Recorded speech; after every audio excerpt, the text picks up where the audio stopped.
கனடாவில் ஈழத்தமிழன் கைது. கள்ளக்காதலியால் ஏற்பட்ட குடும்ப பிரச்சினை.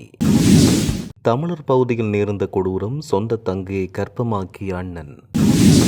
தொடரும் ஈரான் இஸ்ரேல் போர். இஸ்ரேலிய இராணுவத்தில் சோர்வு. முன்னாள் சபாநாயகர் அசோக ரன்வலவுக்கு பிடியாணை.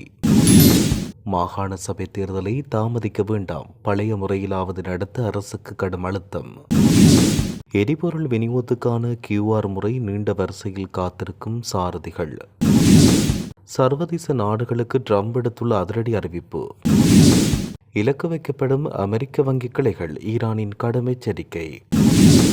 ஈரானை சிக்க வைக்க அமெரிக்கா இஸ்ரேல் முயற்சி. போலி ட்ரோன்கள் மூலம் தாக்குதல். யாழில் சட்டவிரோத பொருட்களுடன் மூவர் அதிரடி கைது. கார்க் தீவு தாக்குதல் ஈரானின் பொருளாதாரத்தின் கிரீட ரத்தினம். தொடர்பென விரிவான செய்திகள். கனடாவின் அல்பீட்டா பகுதியில் ஈழத்தமிழனான வாகிசன் தன்னுடைய மனைவியை தாக்கிய குற்றச்சாட்டில் கைது செய்யப்பட்டார். போலீசாரின் விசாரணையில் தெரிய வருகையில் வாகிசனுக்கும் மனைவிக்கும் நீண்ட நாள் குடும்ப வன்முறை ஏற்பட்டிருந்தது. மேலும் வாகிசனுக்கு 47 வயதான பாகிஸ்தானைச் சேர்ந்த பெண்ணுடன் கள்ள தொடர்பு ஏற்பட்டதால் கருத்து முரண்பாடு ஏற்பட்டுள்ளது. வாகிசன் வேலை செய்யும் நிறுவனத்திலும் அந்த பாகிஸ்தான் பெண் பணியாற்றியதால் தகாத உறவு உருவாகியதாகவும் அதன்படி பல தடவைகள் அச்சுறுத்தியதும் இறுதியில் தாக்கியதாகவும் மனைவி குற்றச்சாட்டினை வெளியிட்டுள்ளார்.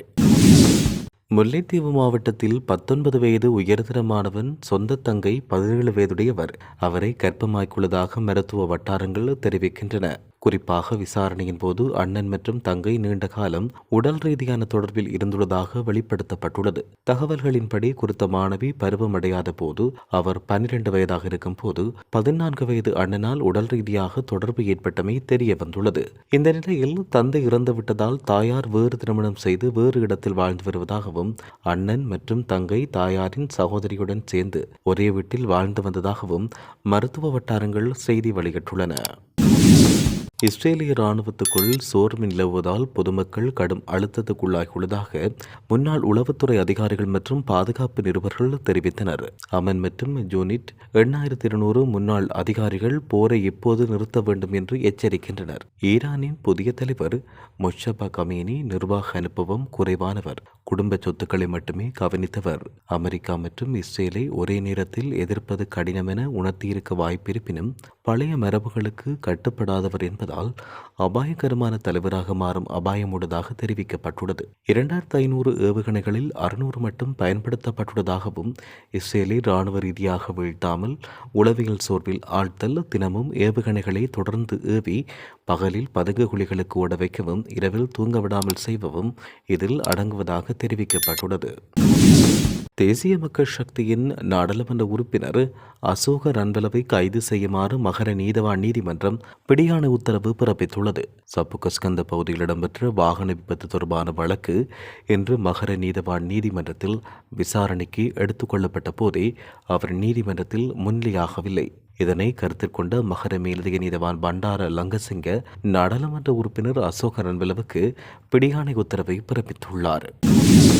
இலங்கையில் நீண்ட காலமாக ஒத்திவைக்கப்பட்ட மாகாண சபை தேர்தல்களை இனியும் தாமதப்படுத்தாமல் தேவை ஏற்படின் பழைய தேர்தல் முறையிலாவது உடனடியாக நடத்துவதற்கு அரசாங்கம் நடவடிக்கை எடுக்க வேண்டும் என அரசியல் கட்சிகளும் சிவில் சமூக அமைப்புகளும் ஒருமித்த குரலில் வலியுறுத்தியுள்ளன. வாக்குரிமை என்பது மக்களின் அடிப்படை உரிமை. மாகாண சபை தேர்தல் நடத்தப்படாவிட்டால் அந்த சமூகத்தில் சர்வஜன வாக்குரிமை முறையாக செயற்படுத்தப்படவில்லை என்றே அர்த்தமாகும். புதிய தேர்தல் முறையை சீரமைக்கும் வரை தேர்தலை நடத்த மாட்டோம் என்று கூறுவது நியாயமான வாதமல்ல. முன்னாள் நாடாளுமன்ற உறுப்பினர் சுமந்திரன் மற்றும் தற்போது சாணக்கியன் ராசமாணிக்கம் ஆகியோர் நாடாளுமன்றத்தில் முன்வைத்துள்ள தனிநபர் பிரேரணையை அரசு தனது சொந்த பிரேரணையாக ஏற்றுக்கொண்டால் மிக குறுகிய காலத்தில் பழைய முறையில் தேர்தலை நடத்தி முடிக்க முடியும். அவ்வாறு செய்யாமல் குழுக்களை நியமித்து காலத்தை கடத்துவது தேர்தல் நடத்தாமல் இருப்பதற்கான ஒரு வழியாக அமையும் என முன்னாள் அமைச்சர் பேராசிரியர் GL பீரிஸ் தெரிவித்துள்ளார். உண்மையில் மாகாண சபை தேர்தலை நடத்த வேண்டும் என்ற எண்ணம் இருந்தால் அதை பழைய முறையில் நடத்த வேண்டும். புதிய முறையின் கீழ் தேர்தல் நடத்தப்படும் என்று கூறிக்கொண்டிருந்தால் அது மறு அறிவித்தல் வரும் காலம் வரை தாழ்த்தப்படுவதற்கு வழிவகுக்கும் என பெப்ரல் அமைப்பின் நிறைவேற்று அதிகாரி ரோஹணி கெட்டியாராஜை தெரிவித்தார். குழுக்கள் என்பவை வெறும் அறிக்கைகளை தயாரிப்பதோடு தமது பணியை முடித்துக் கொள்கின்றன. கடந்த அரசு அரசிடமும் தற்போதைய அரசிடமும் நாம் பல பரிந்துரைகளை முன்வைத்துள்ளோம். மாகாண சபை முறையை அரசு அதிகாரிகள் வெள்ளை யானை என்று விமர்சிக்கின்றதாக தெரிவிக்கப்பட்டுள்ளது. கொழும்பின் பெரும்பாலான எரிபொருள் நிரப்பு நிலையங்களில் வாகனங்கள் நீண்ட வரிசைகளில் பெருமளவில் திரண்டுள்ளன. மத்திய கிழக்கு நிலவும் போர் சூழலால் எரிபொருள் விநியோக பாதைகள் பாதிக்கப்பட்டுள்ள நிலையில் இவ்வாறான நிலை ஏற்பட்டுள்ளதாக தெரிவிக்கப்பட்டுள்ளது. அரசாங்கம் இன்று முதல் மீண்டும் QR முறையை நடைமுறைப்படுத்துகிறது. இதுகுறித்து எரிசக்தி அமைச்சிடம் வெளியிட்டிருந்த விசேட அறிக்கையில் இன்று காலை 6 மணி முதல் நாடு முழுவதும் எரிபொருள் கொள்வனவுக்கு QR முறைமை மீண்டும் செயலுக்கு வந்துள்ளது. இந்நிலையில் இன்று அதிகாலை முதல் கொழும்பு மற்றும் அதன் புறநகர் பகுதிகளில் உள்ள எரிபொருள் நிலையங்களுக்கு சாரதிகள் படையெடுத்து வருகின்றனர். இதில் காலை நேரத்தை விட நண்பகல் வேளை வாகனங்களின் வருகை பல மடங்கு அதிகரித்துள்ளதோடு நீண்ட நேரம் காத்திருக்க வேண்டிய சூழல் ஏற்பட்டுள்ளது. நாட்டின் தற்போதைய எரிபொருள் இருப்பு குறித்து ஏற்பட்டுள்ள அச்சத்தின் காரணமாக இந்த சடதியான நெரிசல் ஏற்பட்டுள்ளதாக தெரிவிக்கப்படுகின்றமை சுட்டிக்காட்டத்தக்கது.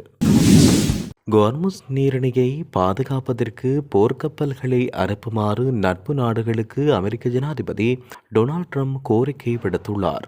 மேலும் ஹோர்முஸ் நீரிணை வழியாக எண்ணெய் பெறும் உலக நாடுகள் அந்த பாதையை பாதுகாக்கும் பொறுப்பை ஏற்றுக்கொள்ள வேண்டும் என்றும் குறிப்பிட்டார். அதற்கு நாங்கள் பெருமளவில் உதவுவோம் என்றும் தெரிவித்தார். அத்துடன் சீனா, பிரான்ஸ், ஜப்பான், தென்கொரியா மற்றும் பிரித்தானியா ஆகிய நாடுகள் போர்க்கப்பல்களை அனுப்ப வேண்டும் என்றும் அவர் எதிர்பார்ப்பதாக தெரிவித்தார். இந்த நிலையில் அமெரிக்கா மற்றும் இஸ்ரேலின் தாக்குதல்கள் நிறுத்தப்படும் வரை எவ்வித போர் நிறுத்தத்துக்கும் வாய்ப்பில்லை என ஈரான் திட்டவட்டமாக தெரிவித்துள்ளது. அத்துடன் வளைகுடா பிராந்தியத்தில் உள்ள அமெரிக்கா தொடர்பான அனைத்து இடங்களும் சட்டபூர்வமான இலக்குகள் என்று ஈரானின் புரட்சிகர இராணுவ படை எச்சரித்துள்ளது. இவ்வாறான நிலையில் இந்த போர் காரணமாக உலகளாவிய எண்ணெய் விநியோகத்தில் வரலாற்றில் மிக பெரும் முடக்கம் ஏற்பட்டுள்ளது. இதனால் எரிசக்தி விலைகள் விண்ணை தொடும் அளவு உயர்ந்துள்ளன. ஐக்கிய அரபு அமீரகத்தின் முக்கிய எரிசக்தி மையங்கள் மீதான ட்ரோன் தாக்குதல்களால் எண்ணெய் ஏற்றுமதி நடவடிக்கைகள் பாதிக்கப்பட்டுள்ளன. மேலும் கடந்த பிப்ரவரி 28ஆம் தேதி தொடங்கிய இந்த அமெரிக்க இஸ்ரேலிய வான்வெளி தாக்குதல்களில் இதுவரை 2000க்கும் மேற்பட்டோர் கொல்லப்பட்டுள்ளனர். ஈரான் மீதான அமெரிக்க இஸ்ரேலிய தாக்குதல்கள் தொடர்ந்தால் வளைகுடா பிராந்தியத்தில் இயங்கும் அமெரிக்க வங்கிக் கிளைகள் மீதான தாக்குதலை தொடர்ச்சியாக மேற்கொள்வோம் என்றும் எச்சரிக்கை விடுக்கப்பட்டுள்ளது. இந்த எச்சரிக்கையை ஈரானின் இஸ்லாமிய புரட்சிகர இராணுவ படை விடுத்துள்ளது. அண்மையில் ஈரானின் வங்கிகள் மீது அமெரிக்காவும் இஸ்ரேலும் நடத்திய தாக்குதல்களுக்கு பதிலடியாக அண்டை நாடுகளில் உள்ள அமெரிக்க வங்கிக் கிளைகள் மீது ஈரான் தாக்குதல் நடத்துவதாக தெரிவிக்கப்பட்டுள்ளது. இந்த விடயத்தை இராணுவ படை பேச்சாளர் நைனி தெரிவித்தார். இந்நிலையில் எதிரி தனது தவறை மீண்டும் செய்து ஈரானிய வங்கிகள் மீது தாக்குதல் நடத்தினால் பிராந்தியத்தில் உள்ள அனைத்து அமெரிக்க வங்கிக் கிளைகளும் ஈரானின் சட்டபூர்வமான இலக்குகளாக மாறும் என்று தெரிவிக்கப்பட்டுள்ளது. இந்த வார தொடக்கத்தில் ஈரானின் மிகப்பெரிய மற்றும் பழமையான வங்கியான ஃபேங் செப்பா உட்பட 2 வங்கிகள் மீது நடத்தப்பட்ட தாக்குதலில் ஊழியர்கள் பலர் கொல்லப்பட்டதுடன் வங்கிச் சேவைகள் முடங்கியதாகவும் தெரிவிக்கப்படுகின்றமை குறிப்பிடத்தக்கது. அமெரிக்கா இஸ்ரேலும் ஈரானிய ஆளில்லா வானூர்திகளை போன்ற போலி வானூர்திகளை பயன்படுத்துவதாக ஈரான் ராணுவம் குற்றம் சுமத்தியுள்ளதாக தெரிய வருகிறது.